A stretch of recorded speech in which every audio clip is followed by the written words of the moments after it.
introduce myself. My name is Jennifer Schurman. I work here at the church in the office. Has everybody answered this question on the sticky note? Okay. If you will, get out your phones, and we're actually going to play a little game here.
But some of those statistics that we just saw, they did a survey of I think about 2,000 Americans, and they said, you know, what is your big stressor right now? And so the majority said they report feeling financial stress.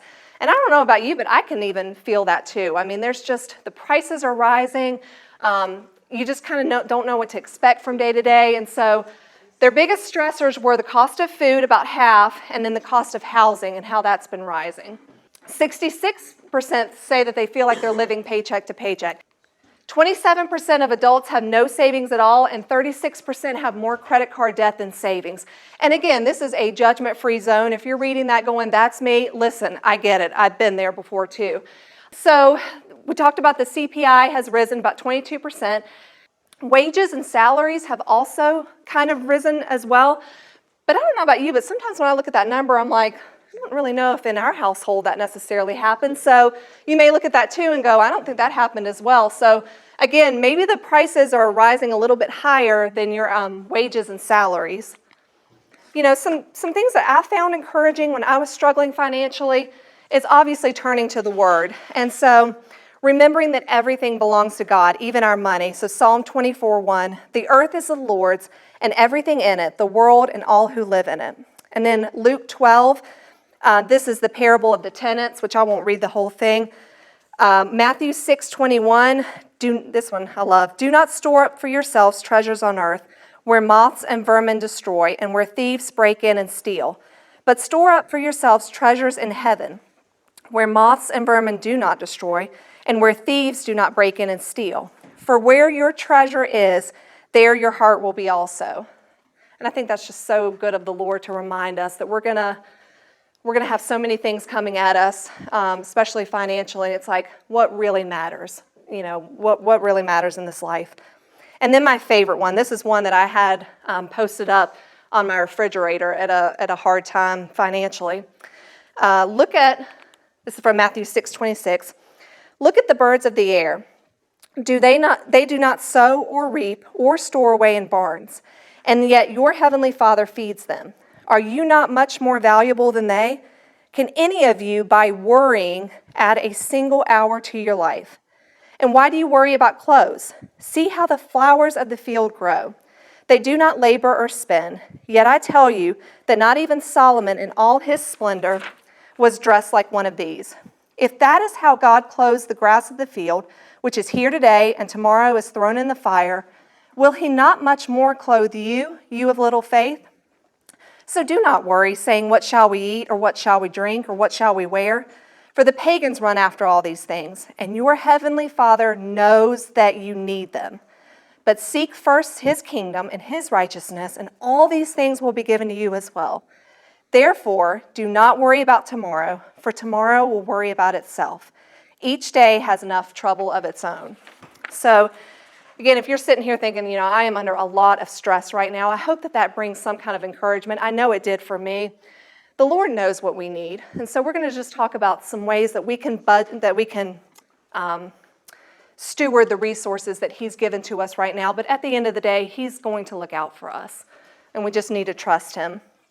And I hope it's okay, but I just wanted to share a little bit of my testimony with you all, because this really shaped how I see money, and especially my relationship with the Lord. He knows how to speak to me is basically through finance, because I'm just a nerd like that. So after college, I went to school for business, and I thought for sure I wanted to be in sales and marketing. I was like, that's exactly what I'm going to do. And I graduate from school, and I get a pretty good job in marketing. And after about a year, I was like, I'm just not happy. I can't explain it, but I would get the Sunday blues. I would just kind of dread going to work, and I'm like, just something doesn't feel right about this. I don't feel like I'm where I'm supposed to be. So I prayed about it, and I felt like the Lord was calling me to go into teaching. And so having a business degree, the main thing that I could teach was business, which was great because I love business. And so I found a job at East Forsyth High School. I taught there teaching finance. And at first I thought, okay, I'll teach finance for now. That's not really my passion. My passion is like marketing and, talking about advertising and commercials and things like that. That was like my real passion. But I was like, I'll teach this finance thing for a while and we'll see what happens. At the same time, I took a big pay cut going from one job to teaching. And I decided, well, this is a great time to buy a house too. Why don't we just go ahead and throw that in there? I don't know what I was thinking, y'all. You young people, I'm so glad you guys are here so you can learn from our mistakes. Don't buy a house when you first get a job, by the way, and when you don't have a budget too.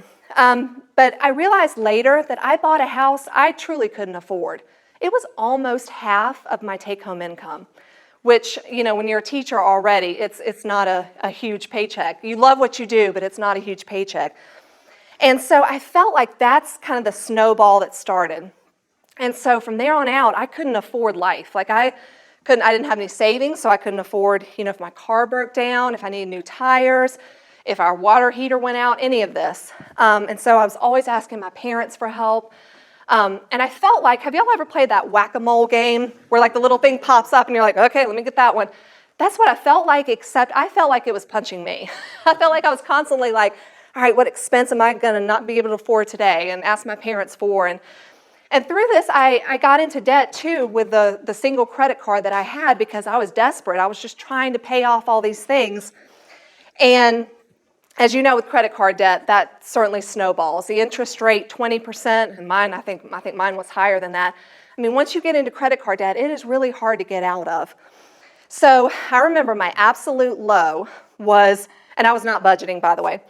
My absolute low was, I remember I was super low on gas, and I knew I needed to pull into a gas station. And I remember praying, Lord, please let my sister answer the phone, because I'm going to need her to come help me. I need her to pay for this gas. I'll pay her back later, but I literally had nothing.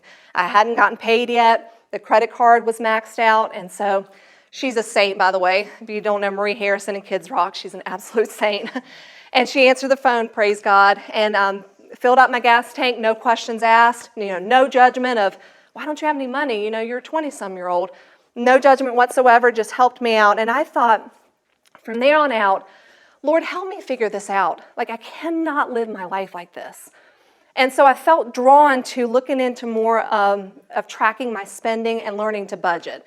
I felt like the Lord just kind of like shuffled me that way. Like, let's take a look at what you're spending. Let's plan ahead. Let's be ready for these things to happen.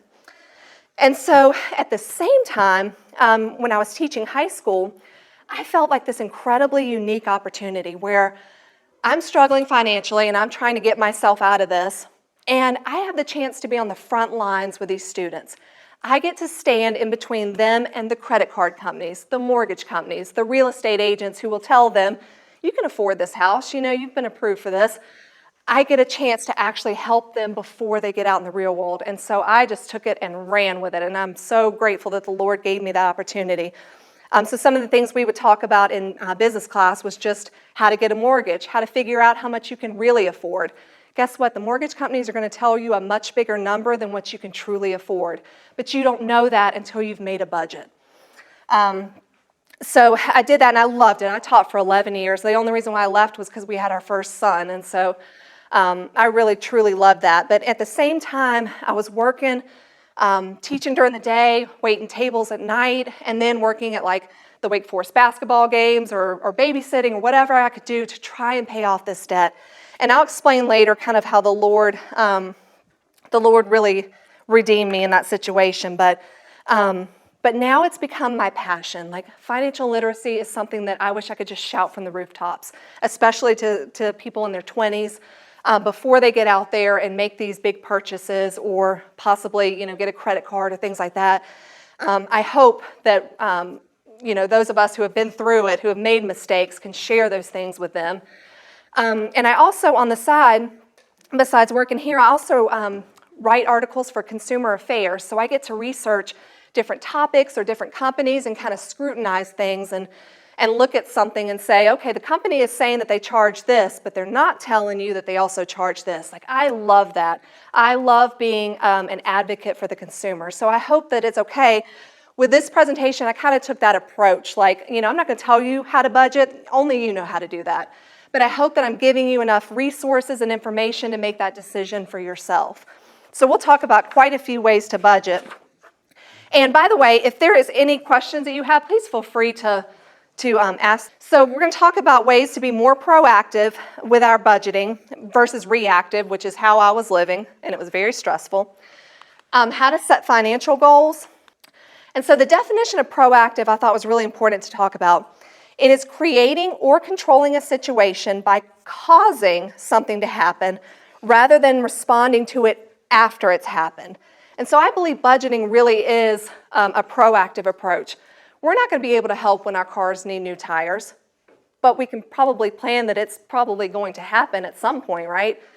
So all of this requires a plan. It requires forward thinking. And something that's really important is it reduces the amount of financial decisions we have to make. So when we sit down and make a budget, we are going ahead and making these big decisions ahead of time before they happen. And what that does is there's actually a lot of science behind and data behind reducing the amount of decisions we make in a day, because the more decisions we make in a day, we experience something called decision fatigue. Have y'all ever heard of that? If you haven't, it's basically the thought process that, again, the more decisions you make, especially throughout the day, the less likely you are to make a good decision later on. So you always want to look at things like first thing in the morning that are really important to you, that you need to have focus, because there's actually, science behind that. Okay, so being proactive is creating like a yearly budget, and we're going to talk about kind of the ways you can actually do that. But you're looking at all of your expected income for the year and all of your expected expenses. Again, you're not going to be able to get everything. Some things will just come up. But you want to look at it on a yearly basis and get it written down. So like I said, I wanted to give you a couple of different ways to budget, not assuming that you all love an app or you all love software like I do, that maybe some of you might just want to use cash, or you might want to use a spreadsheet. So here are some different strategies I think you could use. And then you could also use a combination of these things, by the way. So me, for example, back when I was trying to pay off debt, I used a little bit of cash budgeting in addition to using an app. So like the things that I tend to overspend on is food, because I love food. So I would make a cash budget for that, and I'd have an envelope where once that got spent, that was it. That was all I was going to spend on food for that week or month.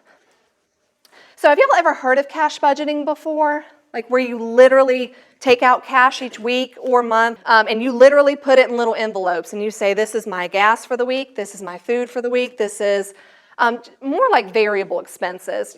People don't typically do this, obviously, with a mortgage, because you're not going to walk up to the bank and pay cash for a mortgage. So certain categories you actually pay cash with. This is made popular by Dave Ramsey.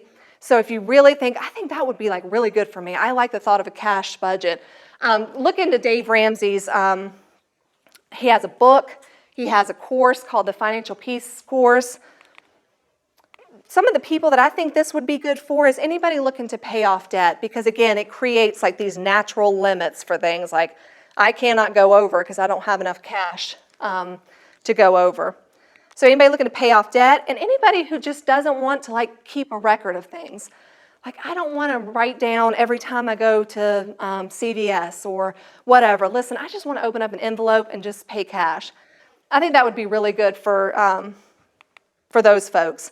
And like I said, the Financial Peace University is by Dave Ramsey, and I looked it up. It's about $99. I don't think you have to take that course to really understand like his philosophies. I think if you even rent his book from the library and read that, I mean, I think that probably covers it. I forgot, he renamed the book. It used to be something else. I think now it's called Total Money Makeover or something like that.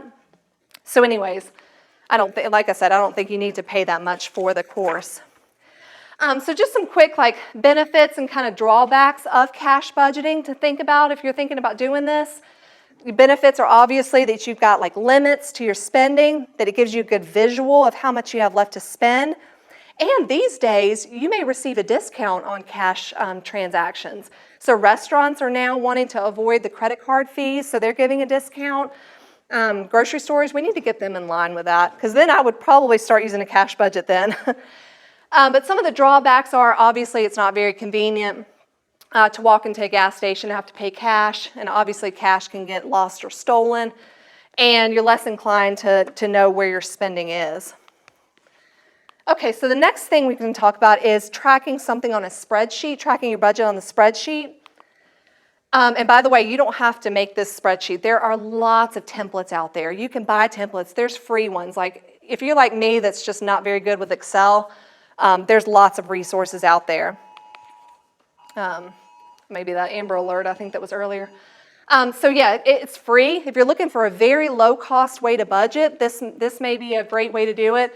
I've got some links there. I found some templates that I thought were pretty easy to use on Etsy and other sites. And the good thing about using a spreadsheet is that you'll have to enter each transaction. So it's not going to pull it for you like some other tactics we'll talk about. So I think in a way that creates some accountability. Like, I don't know about you, but for me, if I look like, oh, I'm entering Starbucks 3 times this week, I guess I just didn't realize I was going there that much. It just gives you some accountability with your transactions. You don't have to wait for your accounts to like sync or update, which we'll talk about later what that even means. It's flexible in how you kind of see the data or make reports from it for yourself, and it's very low cost. No subscription needed, really, so I think that's a definite benefit. The drawbacks are that the spreadsheet itself may not be very secure, like some of these other apps and stuff that have a password to them. So you may just want to be careful about where you put that spreadsheet. Excel formulas, I don't know about you all, but they can just sometimes be frustrating to understand, like, where did they get that number from? And it may be kind of time consuming, like inputting all these transactions. So if you're looking at those two options and you're like, I don't think I like either one of those, I personally recommend budgeting apps. But again, I'm not going to assume that you like them for the same reason I would. That's why I wanted to go over the other two. But I'm going to talk more in depth about some different budgeting apps that are out there. And again, I'm not saying this is the best way to do it. It's just what worked for me. I used mint.com back before they shut down. But I would say a budgeting app is really good for anybody who uses cards, whether it's credit cards, debit cards, and I'll explain why in a minute. Anybody who just wants to see like your entire financial picture, like not just your budget, but like, are my investments doing good? Is my retirement doing well? Am I earning interest on my savings account? That type of thing. For young folks, I would say a budgeting app is like pretty much the way to go. Anybody too who's looking to repay debt, again, like a budgeting app is how I was able to pay off my debt because I was able to track everything in real time.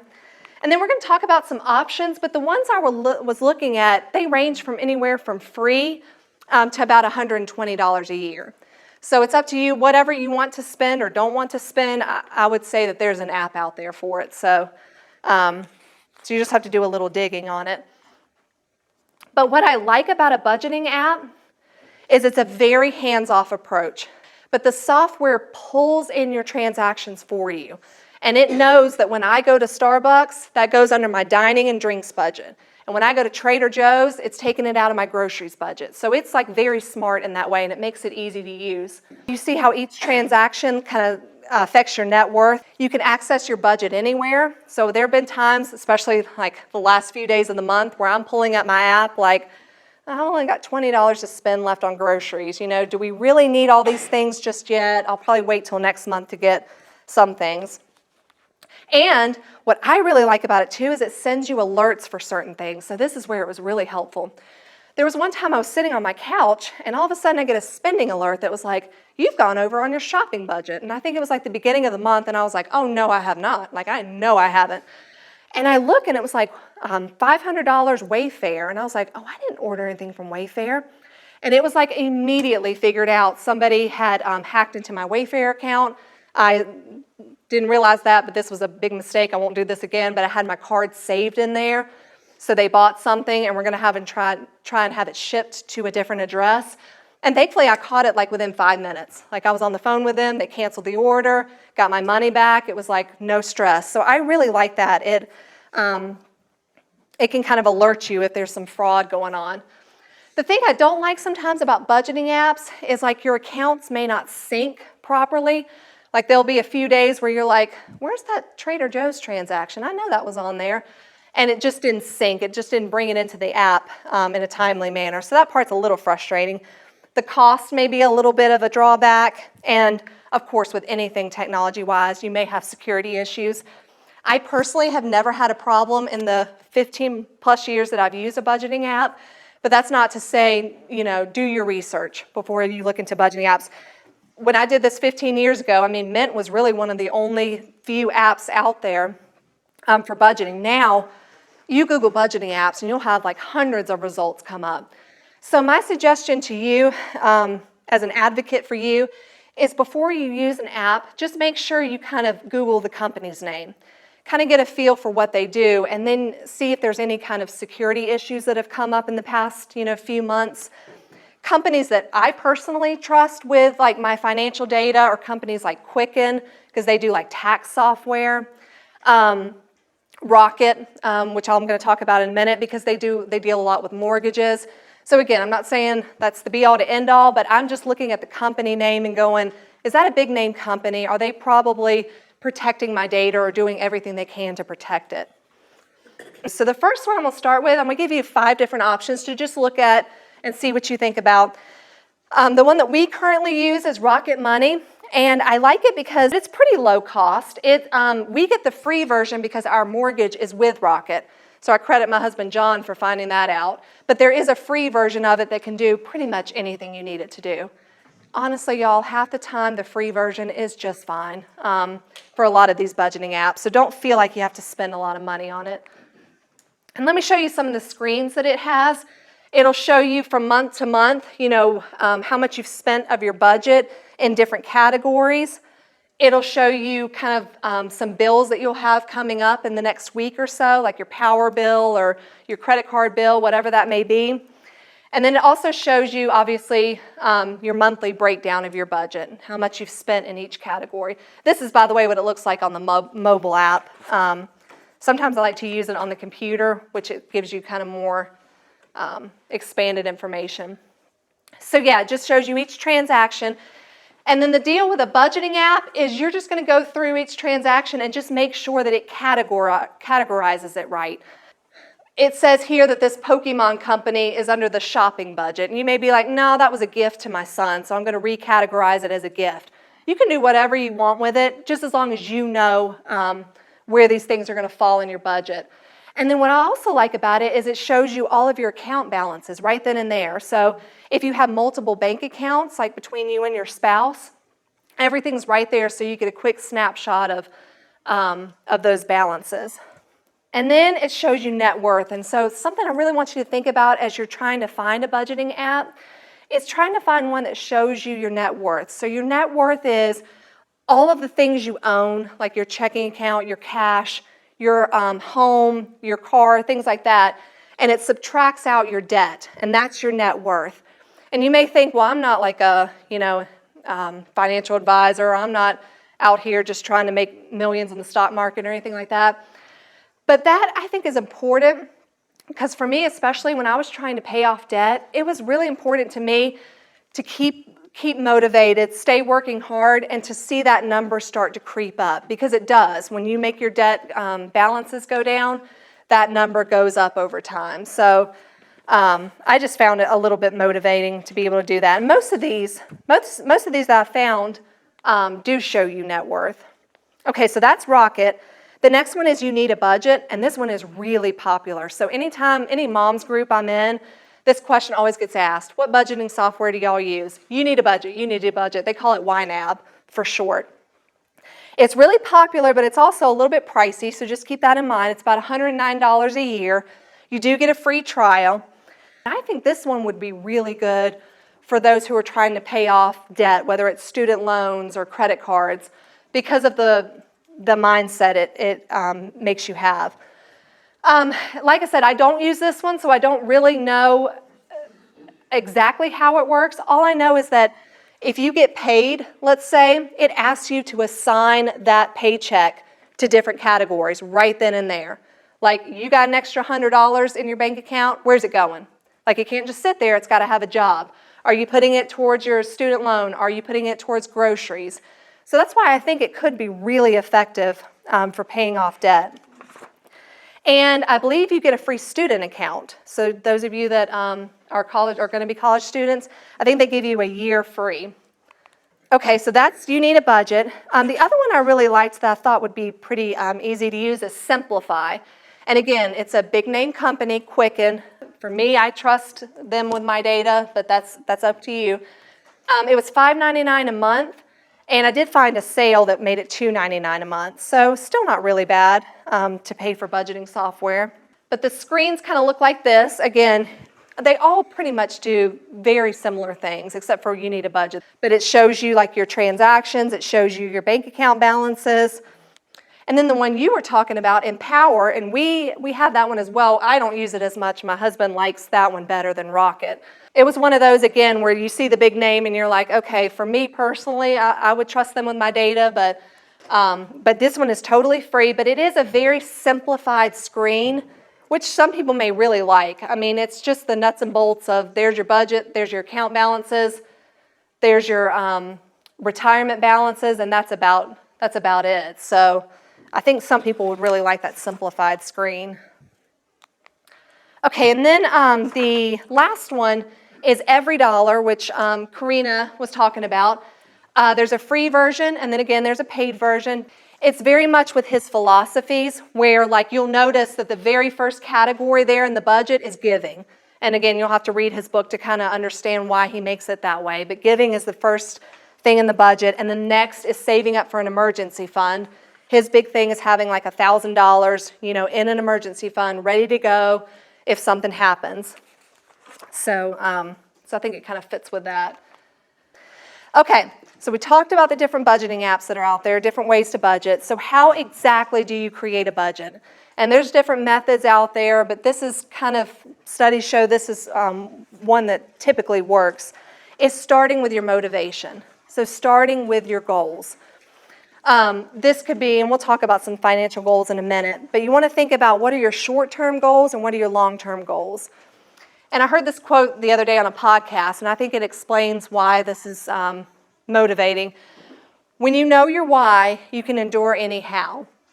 And so if you know why you're going to have that budget, you know why you're going to try to stick to it, it can make it feel like, okay, when each day is hard, when I really want to go to Starbucks today, but it's not fitting with that financial goal I have, it just keeps you in line with what's really important. And so how do you set like a financial goal? You may be sitting there going, I don't think I really even know what my goals are, and that's okay. But you want to make sure you make goals that are specific, measurable, attainable, relevant, and have some type of timeline on them. So those are called SMART goals. And it shows that really if we make SMART goals for just about anything, it doesn't have to be for financial goals, that we're more likely to achieve them. SMART financial goals are a good idea. So I just gave you some examples here.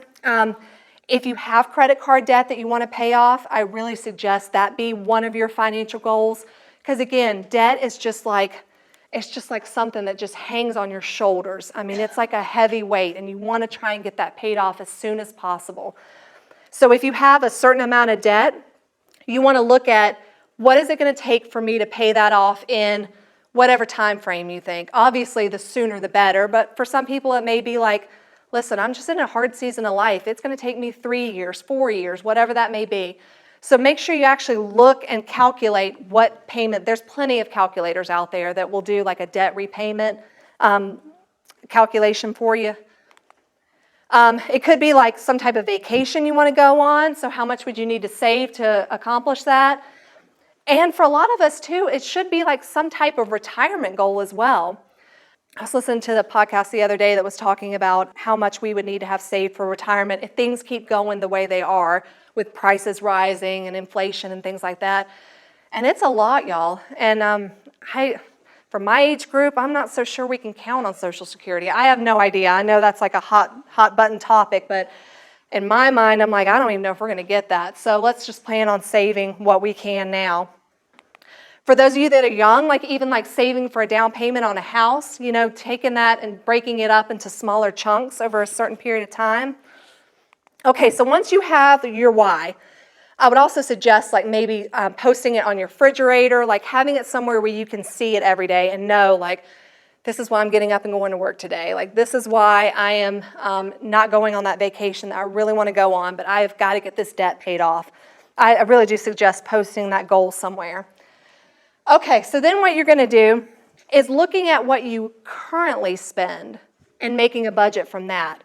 And that's where a budgeting app can really come in handy because it pulls in all that information and it says, Jennifer, you typically spend this much a month on groceries. And then I can make my budget from that. And we can kind of, what we usually do is we might try and like reduce some categories but increase other categories.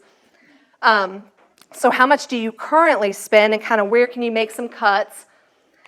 And there's different formulas out there. Like those of you that are just starting out in your 20s, you may not know like what you're going to spend every month on your power bill or your all the different expenses, food and all that when you start out on your own. So you may want to try a formula.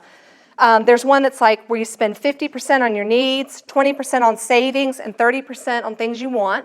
There's another formula that says take 70% of your take-home income and spend it on your needs and your wants, 20% in savings, and 10% on either repaying debt or donating it if you don't have debt. But guys, it's really simple. All you need to do at the end is just make sure you're not spending more than you make. That's it.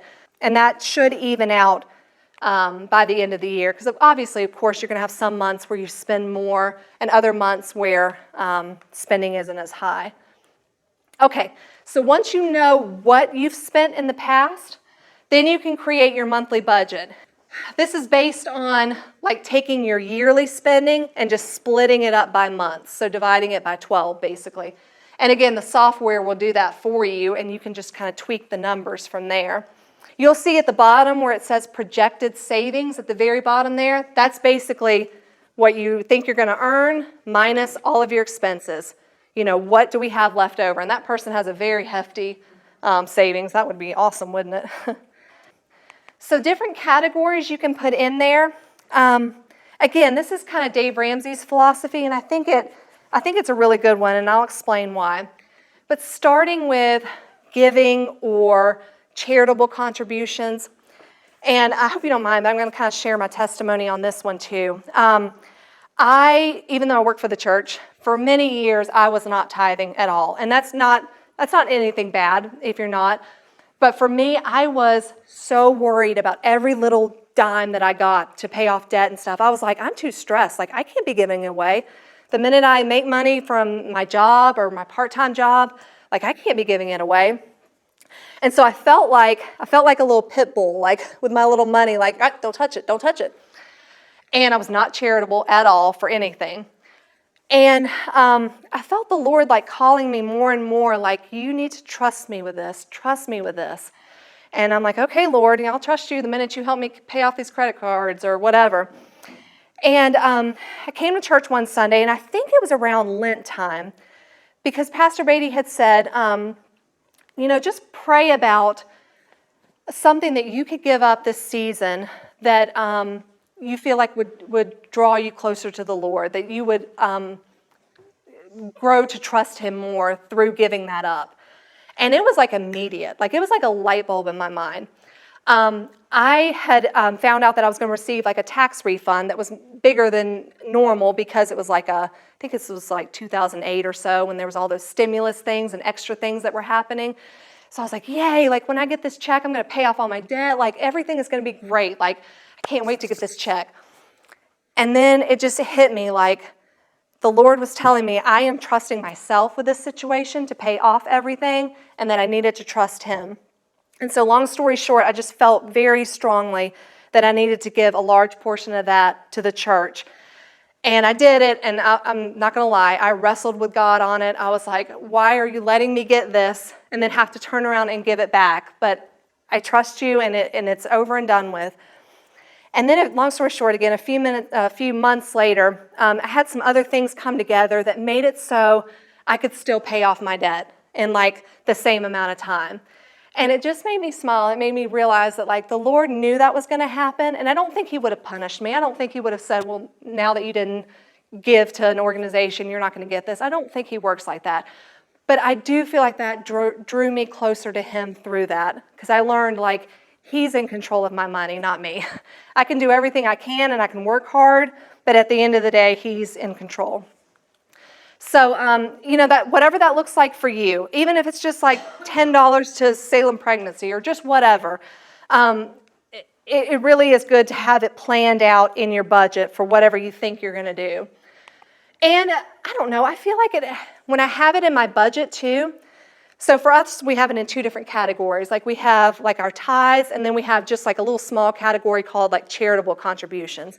And this is almost like a sum of money that we can just decide on any month, like, this GoFundMe, this really touched my heart. Like, we want to contribute to that. Or Salem Pregnancy doing their baby bottle campaign that month, and you want to give to that. So we kind of have it separated, but that doesn't mean you would have to do it that way. But I feel like having it in my budget, though, I look at it, each time I do my budget, and I'm like, okay, what's going on in the world right now? Like, how can I help? Because I know a lot of people helped me for a long time. So, like, what can I do to kind of keep my ears to the ground? And then the next thing is paying yourself second.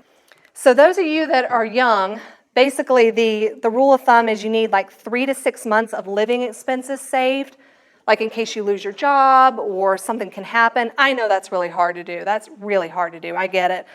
But just trying to save what you can for that. But if you don't have like any debt to pay off, like a pretty good rule of thumb is to try and save at least 10% of your income. And a good thing to use is what's called a high yield savings account. So what makes them different from a regular savings account at a bank is they have a much better interest rate. So if you were to go out here to your bank and open up a savings account, you're probably going to get like probably less than 0.5% interest on that savings account. Versus if you go out here and look at some of these online banks that like Ally and places like that, they offer what's called high yield savings accounts, which give you like 4% interest, which is like a huge amount, big difference there. And here's why I want to suggest that. Because we already saw that prices are rising like 20-some% over the years. And if we have our money in a savings account that's only earning like less than 1%, it's like really hard to keep up with those prices that are rising. So here's an example of how a high yield savings account can kind of give you more money. If you were to put $5,000 in a regular savings account, you would earn maybe like $12 interest. Whereas if you found a high yield savings account at, let's say, 4%, you're earning almost $100 in interest. And I mean, that's like free money. All you got to do is just put it in that account and leave it there. And usually too, with these types of savings accounts, you can like withdraw from them if you need to, but it's just best to let them sit. Okay, so those of you that are young, I beg you, please start investing for retirement as soon as you can. So as soon as you have a job that allows you to do that. So if you start investing in retirement, because it is investing, somebody who's 25, if they start, I know it's hard to read the words there, if the blue person, Jack on that blue line, if he invests $200 a month starting at age 25, he's contributed about $96,000 But you'll look, his account balance is over $500,000. That's the beauty of investing in the market over time. Remember how we talked about in that quiz that the market in general has gone up 10%? That's why. Whereas somebody else, if they start investing the same amount at age 35, they're only contributing $72,000, and look how much of a difference that is. They're only going to have a little over $200,000 in their retirement account. So just the earlier you start, and it's never ever too late to start, by the way, never ever too late to start, but the earlier you start, the better, so that it has time to compound. Okay, so some other categories you might have, like your rent, your mortgage, any kind of power bill, your cable and internet, any of those bills that you have to pay each month that probably don't change. Like we consider them bills and utilities, just kind of those fixed expenses each month. And then, of course, if you have any type of debt, you want to try to work to get that repaid. And so that needs to be part of your budget, basically. Like your debt repayment needs to be an actual item on your budget. And if you don't know how much you should pay off, like I said, there's plenty of calculators out there to help you figure it out. But from everything I read, especially like with my research with consumer affairs, it sounds like the rule of thumb is you want to try and get this paid off in about 5 years or less. And the reason for that is that typically within 5 years or after, some things can start to happen. Like you might have a medical crisis at some point. You might lose a job or change jobs, or something can happen. So you want to try and get that paid off in 5 years if possible. And if you calculate it and it becomes a number that you're just like, I can't possibly pay this off each month, like that number is just too big. There are wonderful organizations out there, nonprofits, that will actually help you come up with a debt repayment plan. And the first one that I really want to suggest you look into is called the American Consumer Credit Counseling. They are a nonprofit. Their advice is totally free. So if you call and just talk to them about your situation, it's totally free. The only time you'll be charged is if they actually put you on a debt repayment plan. And even then, it was very low fees. When I looked into it for an article I wrote, it was like $70 like startup fee, and then just like a $7 per account per month charge. So if you had like 2 credit cards that you were trying to manage, that'd be like $14. I do want to advise you though, if you are looking into credit counseling, just make sure you always ask them, what will my impact to the credit be? Like what, if I do go with this debt repayment plan, what's that going to do to my credit? And they can be able to tell you, it might drop about 50 points or whatever. But I just thought that was a really good organization that I don't think a lot of people know about. So I thought I would suggest it. There's other nonprofits too. There's one here locally, Financial Pathways of the Piedmont. Again, I have no idea about their fees or anything like that, so you'll have to look into it. But they kind of do all the same thing where they're giving credit counseling.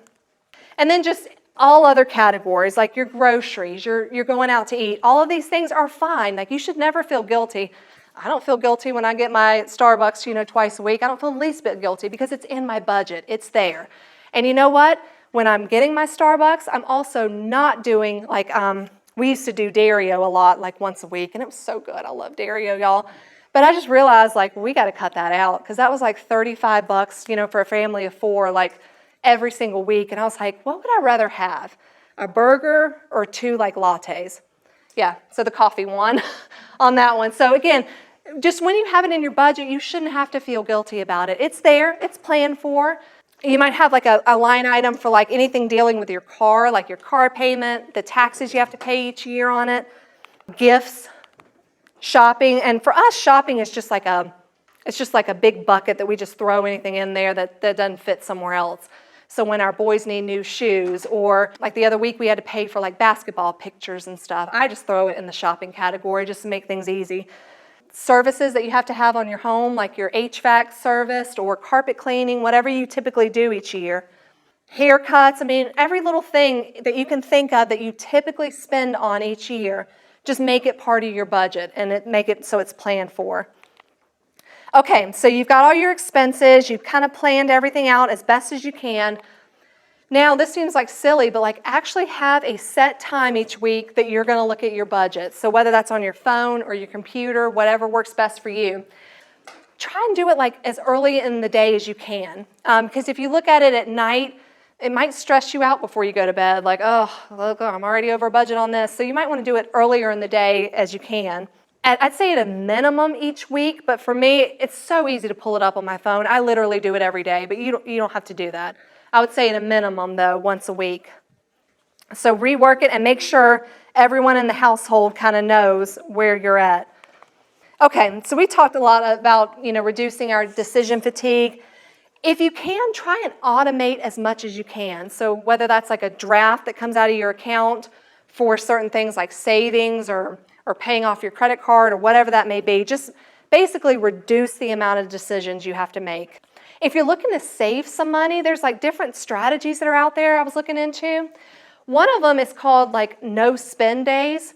And it's basically where you look at your calendar and you say, you know what, I typically make incidental purchases every day, and I don't want to do that anymore. So I'm going to make certain days no spend days. Or the other way around, make certain days your shopping day. Like this is the day that I order from Amazon. This is the day that I do my grocery pickup. I do it all in one day so that you can look at the total a lot easier than having a transaction here, transaction here. It's like you can see it all as a whole. I will say for us, this has worked really well, and I'm still kind of doing a little experiment with it. By the way, there's templates out there that you can use if you like to have like a kind of a visual. But I've done a little experiment. So I was looking at our like shopping category from Amazon, and I found that I felt like, man, we're just spending so much on that. It was becoming to where I'm like, I would look up the price later, like at a Target or a Walmart, and I'm like, ooh, I could have saved like a lot of money if I would have just walked into that store or done it at grocery pickup. So I've decided that we have like one day where we order from Amazon each week. And so anytime we need anything for the house, I'm just like, okay, I'll add it to my cart. And then it just kind of sits there throughout the week. And then on a certain day, either like a Wednesday or a Saturday for us, I'll finally click to order. But I'm finding that half the time I go through that list and I'm like, yeah, we still don't really need that yet. I'm going to put it off next month. I got this from my Walmart pickup, so we're good there. We don't need that one anymore. And it has actually helped us. We've cut our shopping budget in, I want to say at least half, if not a lot more than that. And that was like a big deal. So I would suggest maybe trying that yourself too. If you find that you just typically spend somewhere every day, how can you kind of condense that? And always just pausing before you spend. So just kind of getting a second opinion. Finding it cheaper somewhere else, that is just really effective. Yes, it does take time, but it can help you save a lot. So work with your habits. Like I said, my habit is twice a week, I want to get my Starbucks because it's something that somebody else made for me that I didn't have to make. I can sip on it in the little car line when I'm going to pick up my boys, and it just brings me so much happiness. And I could look at that and go, that should slash that. That should be done. All the moms in here know exactly what I'm talking about. When somebody else makes you something, I don't know, it just feels amazing. It feels like I'm being pampered. So I'm like, no, I'm not going to work against that. I'm not going to say no Starbucks at all. Like, no, let's just make it part of the budget and work with it. So now we try not to go to Dario that much anymore so that I can have that little treat. And then just if you do your budget and you see I'm just not making enough to cover all these things, that's okay. That happened to me. I had to get a second job to pay all these things off. But I would say in this day and age, really consider doing like something where you're outsourcing your skills. Because like I said, and if you, by the way, want to figure out what people want to pay for, go to any mom's group on Facebook and start reading of what people are asking for. Who can give my kid piano lessons? Who can teach them guitar? Anybody here able to babysit twice a week for these hours? Like there's stuff out there. So think about outsourcing your skills. For me personally, I do freelance writing, but there's just a ton of opportunities out there. So just think about that if you see that maybe you need to earn more. All right, so last minute tips, please check your credit reports. It is a law that says you get one free credit report every year from each of the 3 bureaus. You do have to go to annualcreditreport.com, not freecreditreport.com. I think that's Experian or one of those credit bureaus. Please pull your credit report and just check it over. Just make sure that there's not a card on there that you don't know about. a mortgage on there you don't know about. I mean, you just never know. There's been some real horror stories out there. So do you want to check your credit report? Or if you don't want to do that, the Credit Karma app is totally free. We use it. And you can just monitor your credit yourself. I could pull it up at any given time and look and see. If you have children, and we're looking into doing this right now, freeze their credit, because there has been so many data breaches lately with Social Security numbers getting out there. Freezing credit means that basically if somebody tries to get credit in your name or your child's name, that the credit bureaus are already alerted that it's frozen, and they will not give them the credit information. And in turn, that person can't get a loan or anything like that in you or your child's name. For me, I froze my own credit here recently, and it's super easy to do. All you do is go to each of those 3 credit bureaus' website, and there's actually a button. I remember there's a button there that said freeze your credit. And you go in, you just make a login name, and you literally just click a button that says freeze, and that's it. So what that does is it makes sure that nobody can open credit in your name, because my Social Security number got out somewhere in some breach, so I felt like I had to do this. And if you do need to go get a loan, no problem. All you do is literally just log in and click unfreeze for each of those 3, though. Because some places pull credit reports from TransUnion, some places do it with Equifax, so you want to make sure you unfreeze it. And it's, I think it's instantaneous, but you might want to do it like the day before you go to apply for a loan. And that way, that's just protecting you. And just some last minute resources. To help you, there's Dave Ramsey. He's got like podcasts and obviously his website. The Organized Money and the Budget Mom are good, like especially for us ladies. YNAB. And I've really gotten into the How to Money podcast. So some folks said on that registration that they wanted to learn more about investing, and I know we didn't really touch on that here. That How to Money podcast has some great resources on their website, like how to get started, Investopedia and NerdWallet. And just, I don't know, for me, there was a time in my life where I just felt like I had to buy things in order to keep up, like with the world. And I felt like these 2 ladies, I would listen to their podcasts as I'm like decluttering my home. And I'm like, yeah, see, I didn't really need this. I thought I did, but I didn't. And so that was just really encouraging for me. If you feel like, that you might not want to spend as much on certain things, they're really encouraging about that type of thing and being minimalist. And then, of course, just Consumer Affairs has some articles and things for investing, budgeting, whatever you may need. Okay, so the last thing I want you to do is think about what is the first step you're going to take. So if you're not already budgeting, think in your mind, like, what is the first step I'm going to take at some point this month? And if you have something you're thinking about, if you don't mind kind of giving us some ideas, is there a certain budgeting app that you're like, yeah, that's the one I'm going to try or look into? Yeah, Ronnie. I had a question on the retirement part. So a 401k would be like offered by an employer, and that is, you contribute to that with your pre-tax income.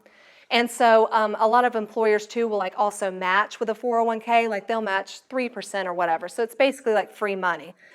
A Roth IRA, which is really good for like your age group, is where you're contributing to your retirement with post-tax income. So after the taxes have already been taken out of your paycheck.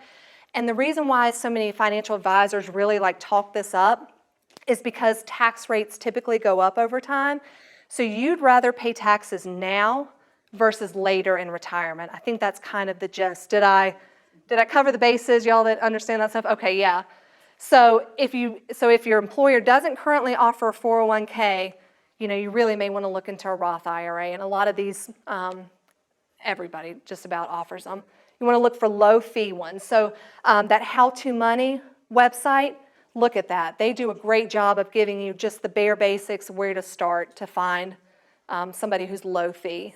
Some employers a lot of times will offer a pre-tax way to save for retirement. Yes, and you can have multiple too, right? Like I think at one time I had what was called a 403B when I was teaching, kind of like a 401k, and I had a Roth IRA. Yeah, so today. Yeah. And also, before you leave, if you would like a copy of the presentation printed, I've got some of those, and of course I'll email it to you after tonight as well. So if you don't have any other thoughts or questions or anything, thank you so much for coming. I really appreciate it. This is like, I get to do my money nerd stuff, and y'all just bring me life, and I just love it.